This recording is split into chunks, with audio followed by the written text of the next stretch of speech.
paralíticos. Existia vários enfermos. E esse povo se juntava a esse lugar com uma finalidade.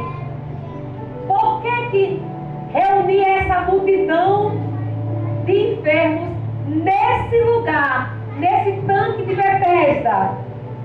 Porque eles iam com um propósito.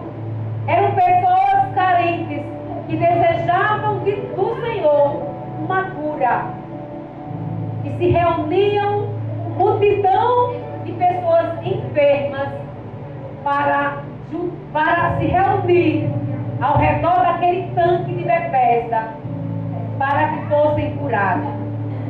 E o texto vai dizer que de tempos em tempos havia um movimento naquele tempo, um movimento naquelas águas. Segundo a tradição, e eu vou falar um pouco sobre isso, segundo a tradição, eles criam que em tempos descia um anjo, esse anjo movia aquelas águas. E quando o anjo, segundo a crença deles, movia a água, a primeira pessoa que mergulhava na água era curada.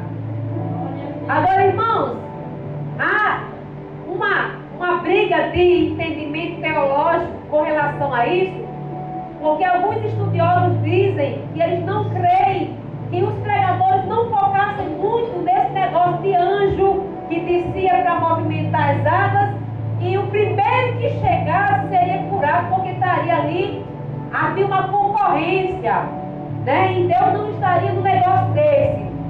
São interpretações, irmãos. Cada um tem as suas interpretações. Os teólogos dizem isso. Eu não sei exatamente, nem eles sabem exatamente o que acontecia ali. Porém, algo acontecia, um fenômeno, talvez sobrenatural, acontecia. Porque se alguém se reunia ali por muito tempo, curas aconteciam, milagres estavam acontecendo. Se as pessoas estavam indo ali, era porque estava vendo que tinha resultado no mergulho daquelas águas. Então, o que eu quero dizer nessa noite, eu não sei se era o anjo que descia e que movia as águas. Eu só quero dizer nesta noite que não vai ser o anjo que vai mover as águas, vai ser o próprio Jesus que vai movimentar as águas nessa noite. Glória a Deus. Aleluia, é Jesus que vai movimentar. Aleluia. Glória a Deus. E você pode ser curado nessa noite. Mas espera aí. Aleluia. Eu vou focar no paralítico. Porque o texto vai dizer o seguinte: enquanto o povo estava lá, atento à fonte, ao movimento das águas, Jesus estava no secreto com o paralítico. Aí Jesus chega, observou aquele paralítico, e o texto vai dizer que há 38 anos aquele paralítico estava lá, porque ele queria uma cura, ele queria ser curado. E ele não desistiu, há 38 anos estava lá. Mas quando ele ia, alguém primeiro chegava na fonte para ser curado. O que eu acho interessante, irmãos, é a insistência desse homem.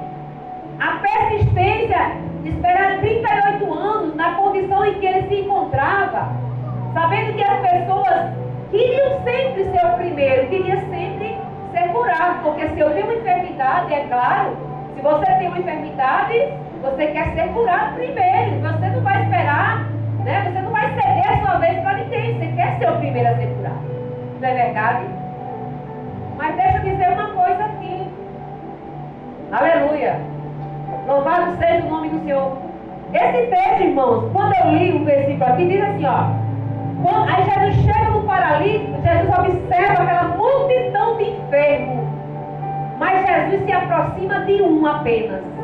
O texto relata apenas a cura de um paralítico, não foi da multidão que estava enferma. Jesus, ele foca aqui, o texto vai focar na cura de um só, de um paralítico. Jesus observa aquele paralítico e ele se achega a ele porque ele percebe a persistência daquele homem. E Jesus se aproxima e pergunta: tu queres ser são? Mas irmãos que perguntam, né? Mas Deus tem mistério em cada pergunta. Jesus não é menino.